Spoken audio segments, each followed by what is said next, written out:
Estamos iniciando o programa Transição, a visão espírita para um novo tempo. Hoje, mais uma vez conosco, Divaldo Franco. Como está, Divaldo? Muito bem, graças a Deus. Ô, Divaldo, agora no mês de janeiro, dia 15 de janeiro mais propriamente, nós comemoramos 150 anos do lançamento do Livro dos Médiuns. Nós pedimos a você que hoje pudesse fazer algumas considerações acerca do Livro dos Médiuns para aquelas pessoas que não tiveram contato com ele, ter uma ideia melhor do que Allan Kardec expôs nessa obra.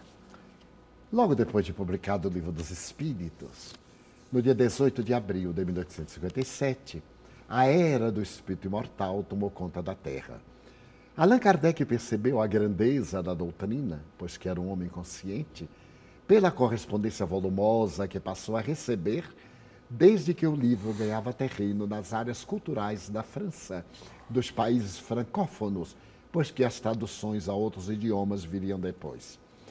Para poder atender a um número imenso de pessoas que lhe recorriam pedindo ajuda e orientação, ele começou a publicar no dia 1º de janeiro de 1858 a Revue Spirita, na qual ele passa a fazer um estudo das comunicações mediúnicas, a responder à correspondência e também a atender os grandes debates que ocorrem entre os religiosos ancestrais e a doutrina nova que surge como o sol de um momento singular. A Revista Espírita se transforma na tribuna de iluminação do espiritismo para as consciências e de defesa também dos postulados doutrinários.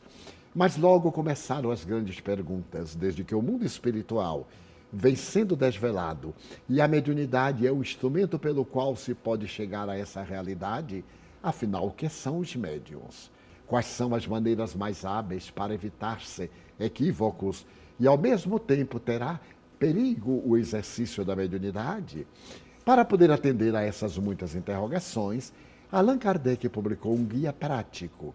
Era uma espécie de manual didático, pois ele era um grande educador, para orientar médiuns e investigadores em torno de um fenômeno totalmente inusitado, totalmente desconhecido. É claro que a mediunidade sempre esteve presente em toda a historiografia da humanidade, porém, vestida de mitos, de tradições, caracterizada por superstições, por cerimoniais, como mistérios dos santuários antigos ou como psicopatologias das doutrinas psiquiátricas nascentes no século XIX. Allan Kardec, então, vitimado pelas interrogações inúmeras a respeito de como se trabalhar a mediunidade, resolveu republicar o seu guia prático. Ampliou, aformoseou, retirou determinados glossários que estavam incompletos e ampliou para que se pudesse ter uma ideia da terminologia espírita. Mas a obra ficou tão expressiva que na Revista Espírita de janeiro de 1861, ele tem a ocasião de anunciar que entre os dias 5 e 10 do referido mês estaria sendo publicado pelo seu querido amigo e pelos editores Didier e companhia o Livro dos Médiuns. Mas quaisquer dificuldades editoriais somente permitiram que o livro saísse no dia 15. Portanto, há 150 anos veio a lume a mais notável obra de paranormologia humana. O Livro dos Médiuns, como Allan Kardec esclarece, é um guia, é um modelo e, ao mesmo tempo, é um estudo de tudo quanto diz respeito à fenomenologia paranormal da criatura humana. Para poder situar bem no contexto da cultura a mediunidade, Allan Kardec começa o livro com uma interrogação. O capítulo 1 tem a seguinte pergunta: há espíritos? E Allan Kardec, através de raciocínios muito bem orientados, de discussão filosófica, chega à conclusão: é lógico, existe Deus, causa cáusica do universo. Logo, de natureza eterna e transcendental, ele cria a vida, cria o espírito, há espíritos. E os espíritos têm a sua identidade, a sua personalidade, e se podem comunicar. Logo depois de exarada essa questão, Allan Kardec chama atenção para a seriedade do Espiritismo. O Espiritismo é uma ciência. E diz ele com propriedade, ninguém estuda uma ciência brincando. Também não se pode estudar o Espiritismo como que ler uma revista, en passant. É uma doutrina séria para pessoas sérias. E logo Allan Kardec estabelece a necessidade do estudo e da reflexão do Espiritismo, por extensão da mediunidade. E mais tarde ele vai dizer, todo aquele que sente em determinado grau a presença dos espíritos é, por isso mesmo, médium. Médiuns somos todos nós, porquanto a mediunidade é orgânica. É uma faculdade inscrita no organismo, como a inteligência. É claro, a inteligência, a mediunidade, as aptidões culturais e artísticas, a memória, são do espírito, que imprimem nas células do cérebro, nos neurônios, no sistema nervoso central, nas glândulas endócrinas. É, portanto, uma faculdade orgânica, que para ser exercida, deve ser realizada cristamente, santamente, pelo alto significado de que se reveste a própria mediunidade. Então, a mediunidade divide ele em dois aspectos, os fenômenos naturais e aquela mediunidade mais ostensiva. A mediunidade Chico Xavier, a mediunidade Ivone do Amaral Pereira, a mediunidade Zilda Gama, a mediunidade Francisco Peixoto Lins, o célebre médium Peixotinho, e tantos outros, às centenas. Referimos-nos aos mais conhecidos, porque eles foram os definidores dos estudos e de uma era que hoje no Brasil facultam-nos a convivência tranquila a respeito dos fenômenos mediúnicos. Desde crianças, que a sua existência, a de cada um, foi caracterizada pela interferência dos espíritos. Portanto, são médiuns ostensivos. E aqueles outros que podem, através do exercício, da meditação, através da oração, da prática do bem, desenvolver essa aptidão orgânica que tem sede no espírito para poder entrar em contato com o mundo transcendental. Então, Allan Kardec definiu em um livro dos médiuns que a mediunidade poderia ser de efeitos intelectuais e efeitos materiais. Por exemplo, as materializações, que nós denominamos tecnicamente como ectoplasmias, porque são fenômenos do ectoplasma. Essa substância que reveste a parte exterior da célula.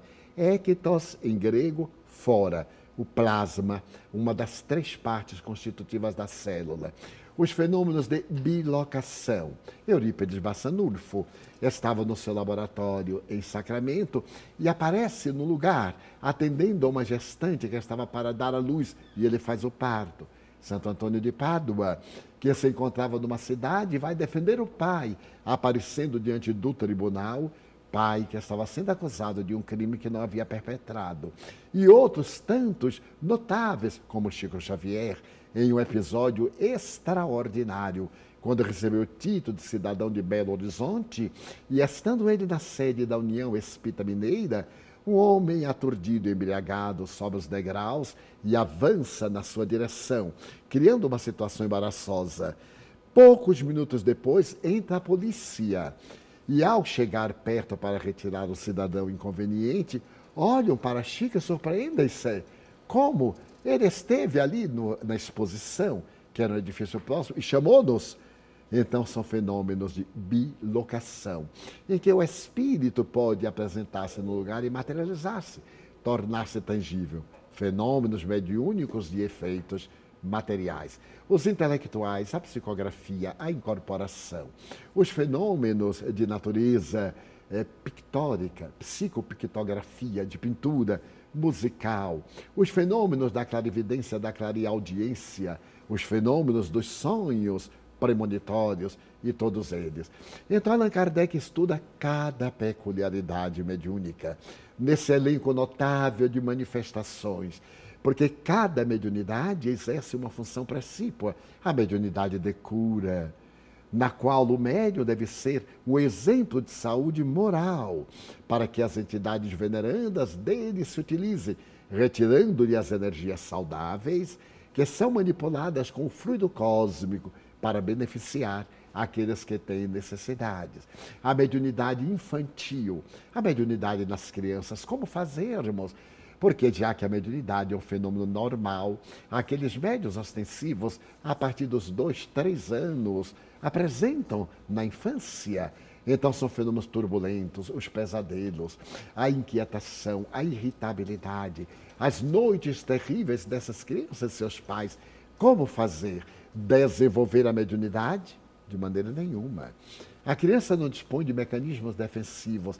Então, Allan Kardec orienta-nos uma terapia, a terapia dos passes, da água fluidificada, a terapia psíquica, a conversação, a prece, o apoio. Mas por que isto ocorre? Porque os médiuns, em geral, não somos missionários. Somos espíritos em provas, em rudes provas, carregando a carga tremenda dos nossos deslizes e débitos de outras existências. Então aqueles inimigos vêm e cobram-nos. A criança é somente infantil no corpo. O espírito que ali se encontra já teve muitas experiências, talvez milenárias.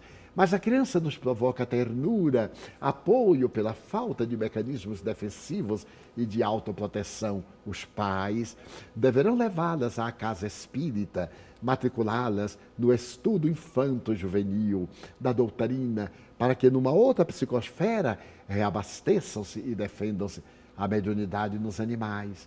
Mas também um outro capítulo, os riscos da mediunidade.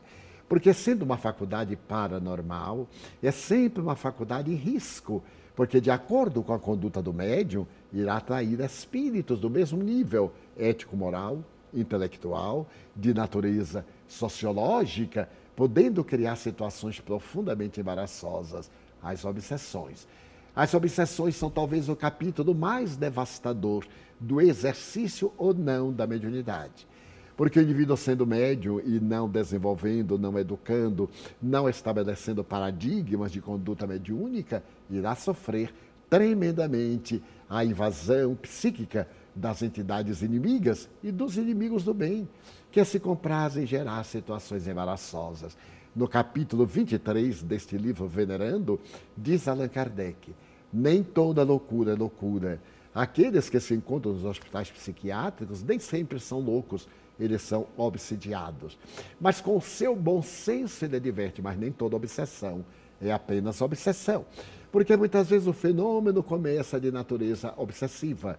A injunção de um agente perturbador e o desequilíbrio daquele que se lhe submete, o sensitivo, o médium.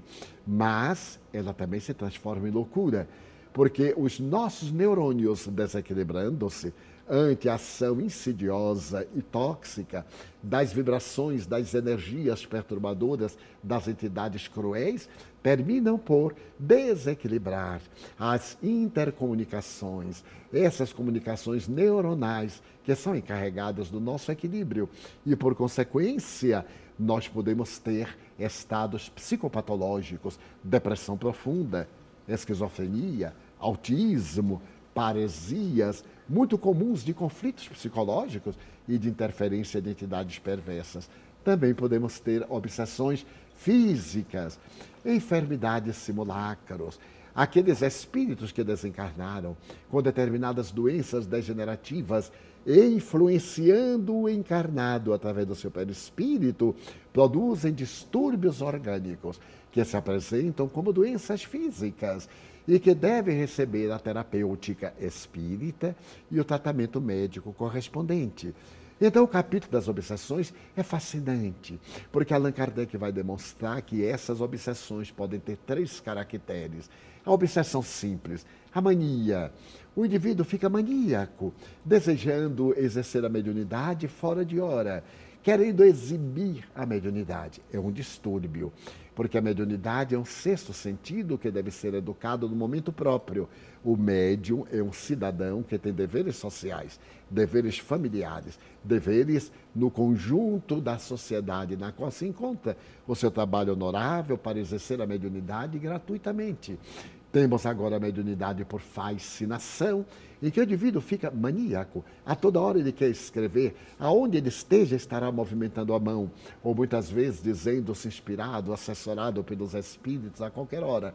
E, por fim, a mais grave, a subjugação, em que ele perde totalmente o tirocínio. A subjugação comparece no Evangelho de Jesus com o nome de possessão, que Allan Kardec evitou. Possessão seria o espírito entrar no indivíduo e dominá-lo. Isso não ocorre. A obsessão é sempre através do perispírito do desencarnado com o perispírito do encarnado, dando a impressão, às vezes, de uma possessão, mas que no fundo é subjugação.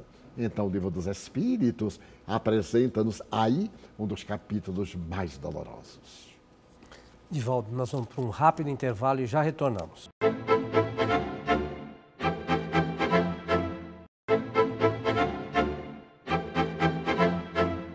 Estamos de volta com o programa Transição, a visão espírita para um novo tempo. Hoje estamos com Divaldo Franco comentando sobre o lançamento, os 150 anos, melhor dizendo, do Livro dos Médiuns. Divaldo, por favor. Falávamos sobre obsessão em momentos atrás. Essa obsessão pode culminar na subjugação, em que o indivíduo perde totalmente o controle das suas faculdades mentais, das suas manifestações psicológicas e também da saúde física.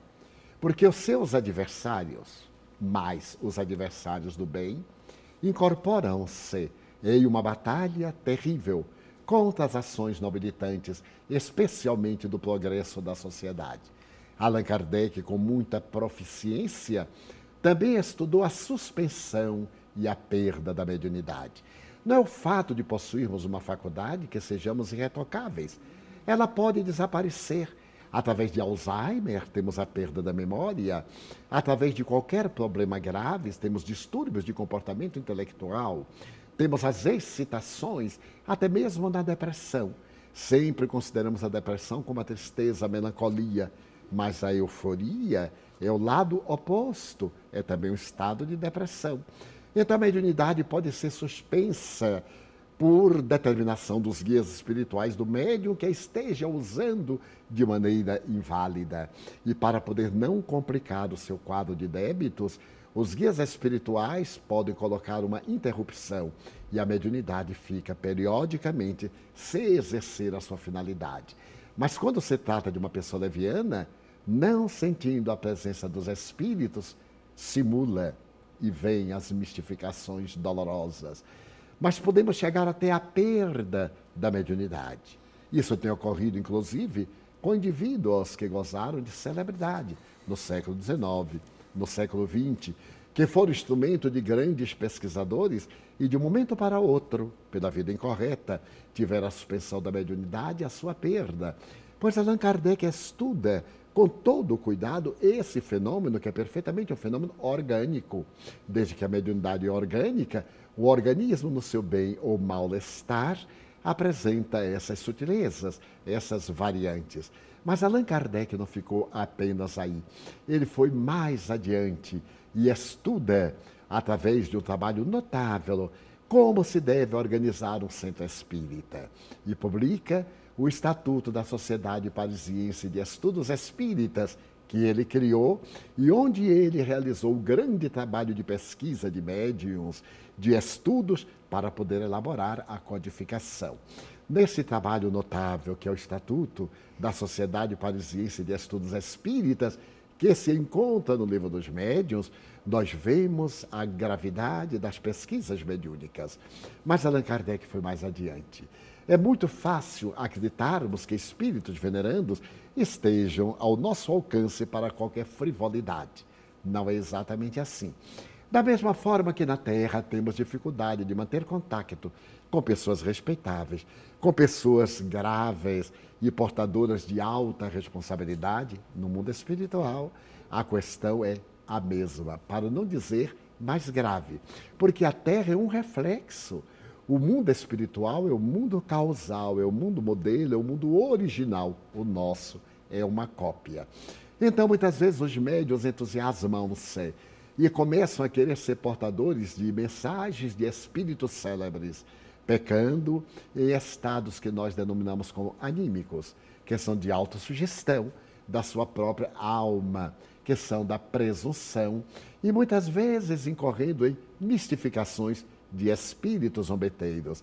que se aproveitam da sua frivolidade para poder corrompê-lo e para poder levá-lo ao ridículo. Por isso que Allan Kardec também estabelece no livro dos médiuns que a mediunidade nunca subirá ao palco, ao tablado das feiras, como era comum na época. Hoje, nos teatros, no cinema, na televisão, em que se vão fazer fenômenos mediúnicos para agradar a frivolidade de pessoas levianas. A mediunidade é grave e deve ser estudada gravemente. Então, Allan Kardec recomenda a criação de grupos mediúnicos sérios. E estabelece o que é um grupo mediúnico sério. Pessoas sérias, graves, pessoas responsáveis, de conduta irreprochável, se possível, de conduta moral saudável, que se estejam esforçando para serem melhores, que ainda não atingiram a perfeição, mas estão a caminho dela, como sendo a sua meta. Em que os grupos sejam pequenos, que vemos a miúde, verdadeiros espetáculos ridículos de falsa mediunidade, sessões mediúnicas públicas. Como é possível que 200, 500 pessoas possam concentrar-se? Ainda mais pessoas inábeis, de conduta irregular, atormentadas, inquietas, em uma sala repleta de indivíduos neurastênicos, com problemas nervosos, com transtornos de comportamento emocional, para poder falar-se com os espíritos, é um espetáculo circense. Não se trata de espiritismo, bem se vê, mas de pessoas levianas, permitam-me a honestidade, de pessoas irresponsáveis, que nunca leram ou sequer compulsaram as obras básicas do Espiritismo para saberem o que era o Espiritismo. O indivíduo apresenta-se como médium, e a mediunidade, como dissemos, está em todos nós. Ele pode ser um excelente médium, mas não conhecer como trabalhar isso, como ele pode ser um grande intelectual, ter um alto QI e manipular para o crime, para a hediondez, porque a faculdade é neutra. Então, Allan Kardec recomenda reuniões mediúnicas sérias, em que nós iremos reunir-nos para, sob a inspiração divina, entrarmos em contato com o mundo espiritual. Evitarmos as entidades perversas e mistificadoras. Por quê? Porque as almas que se comunicam conosco vieram da terra.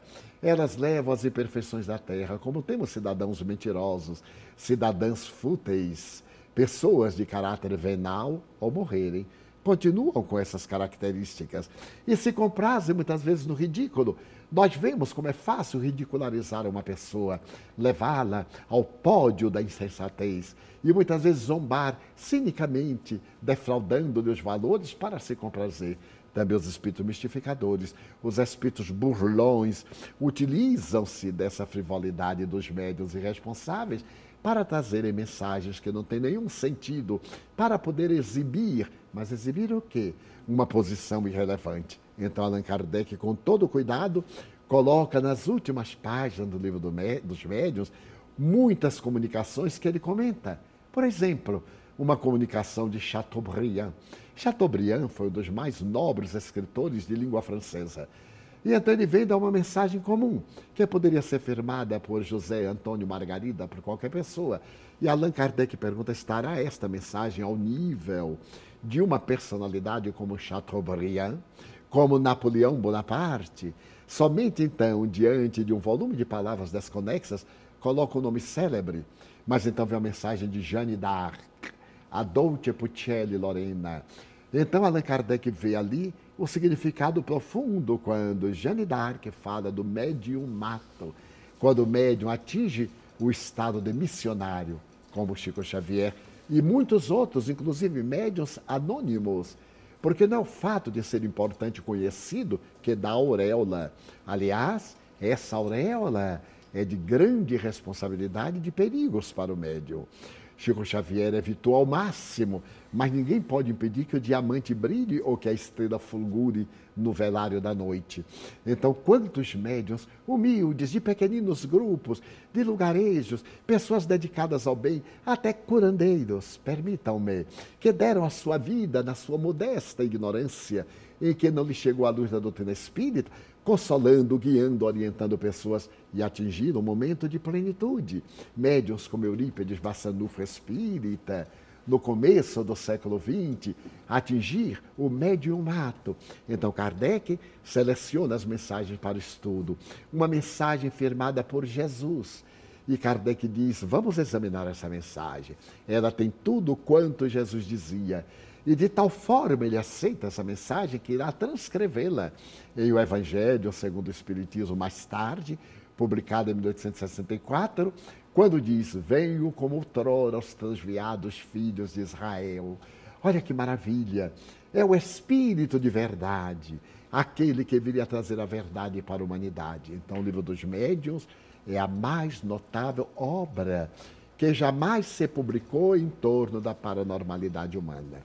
Quando mais tarde, Charles Richet, o Prêmio Nobel de Fisiologia Humana, publicou a sua obra notável, Tratado de Metapsíquica Humana, em 1875, observemos, ele dividiu os fenômenos em objetivos e subjetivos, materiais e intelectuais.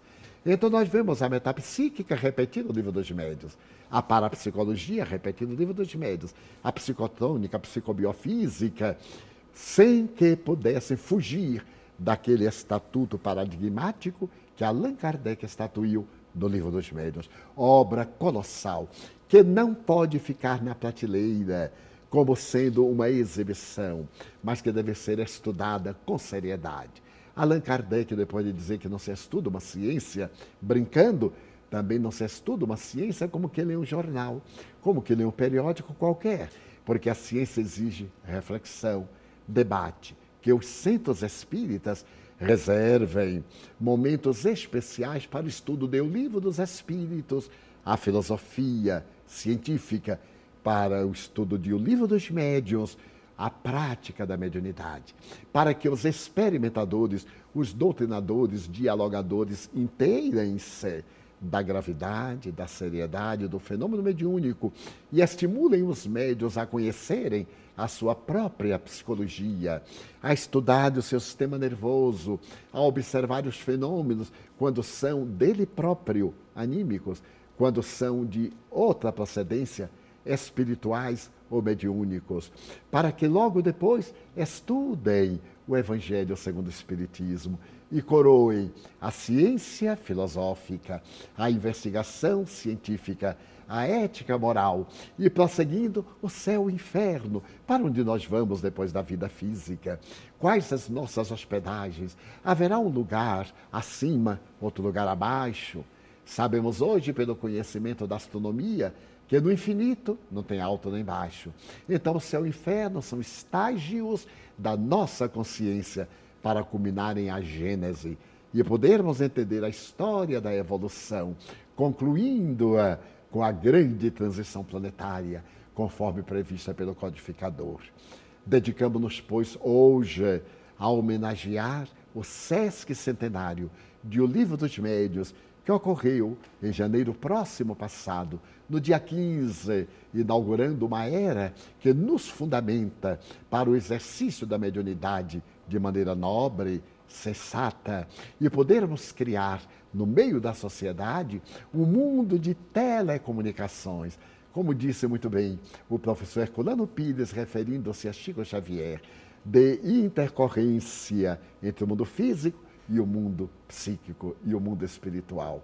Então, Chico Xavier, como todos os médiuns, são indivíduos que estão entre os dois parâmetros, o parâmetro espiritual e o parâmetro material.